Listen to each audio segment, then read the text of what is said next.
All right, welcome back, everyone. Today we have a very different kind of explainer for you.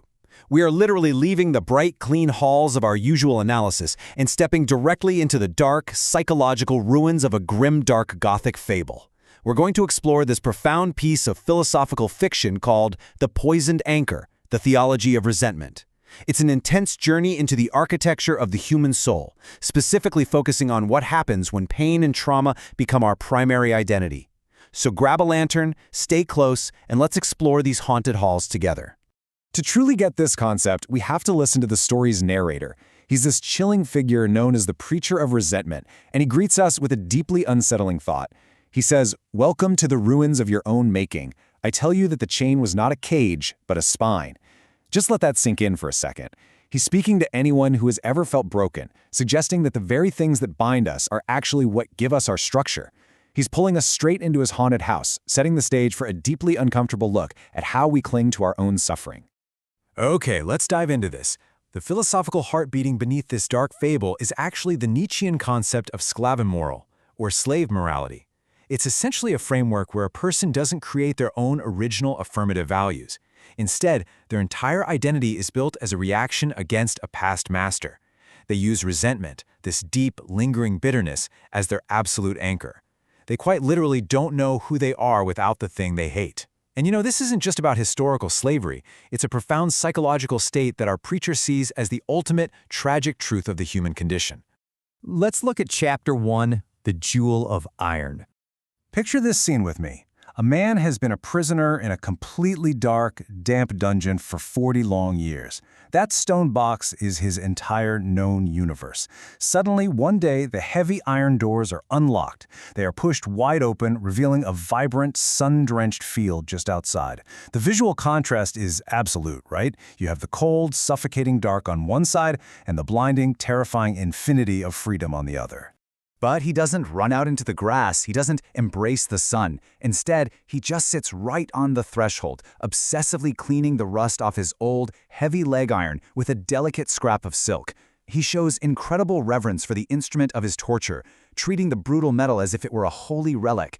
This ritualistic polishing of his shackles literally becomes a religious act. Why? Well, because after 40 years, that iron is the only thing that remembers his weight. It's the only proof he existed. He has become a doppelganger of his own suffering, lovingly polishing his trauma. And this brings us to a terrifying redefinition of freedom. The preacher frames liberation not as some joyous release, but as a grausame Entbindung, a horrific untying. It's an expulsion into a vacuum that simply doesn't care about you, that has absolutely no use for your name.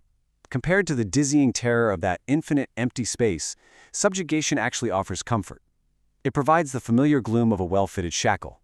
The ritualistic polishing of those shackles becomes an act of self-soothing, a way to anchor the self against the frightening, unpredictable wind of absolute autonomy. Moving right along to Chapter 2, The Architect and the Spark. So we meet the architect of a ghost town. He inherits this vast, sprawling city, once ruled by a tyrant who vanished long ago. But rather than building something new, the architect just spends his nights repainting the tyrant's faded emblems. At the center of the city, he tends to the Starfinder, a massive telescope permanently locked onto dead, burnt-out stars.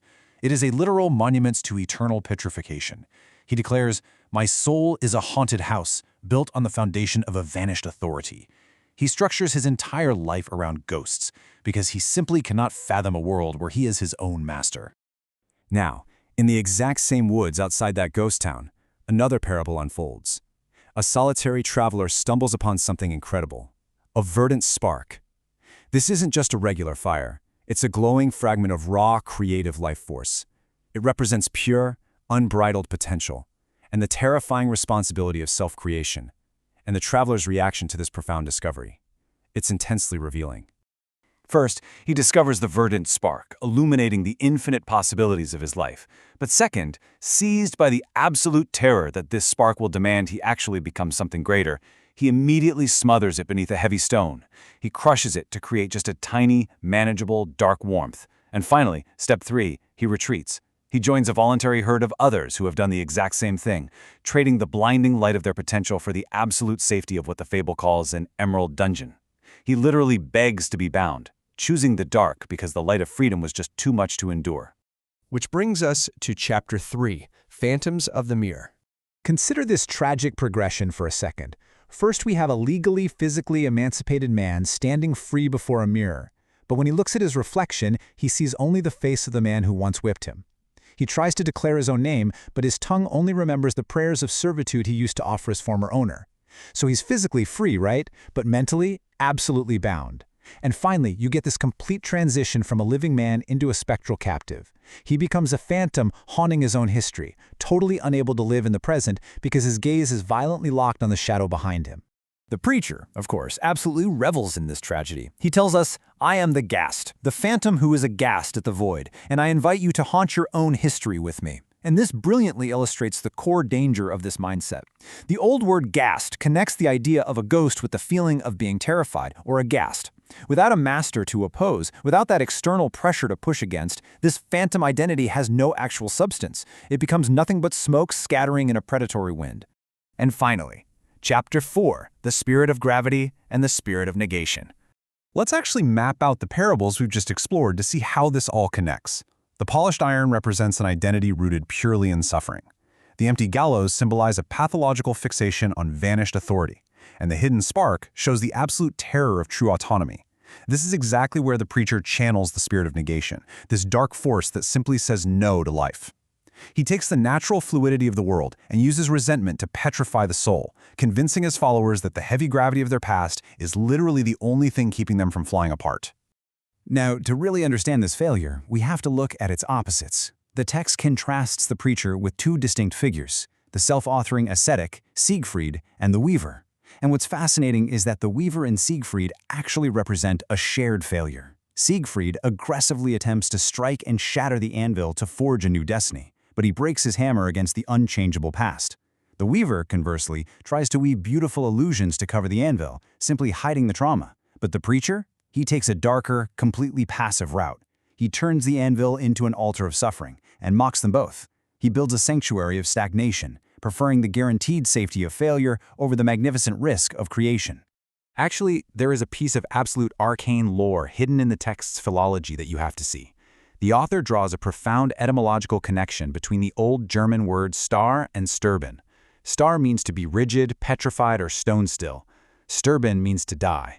This brilliantly illustrates that the preacher's philosophy of voluntary petrification, sitting still, polishing shackles, repainting gallows, is literally choosing a living death. They become stone still to avoid the dizzying horror of the heights, but in doing so they spiritually die long before their bodies ever fail. And so we reach the grim conclusion of our explainer. Those who follow the preacher, whom the text calls the last men, end up remaining safely within the blue sepulchre of their own making.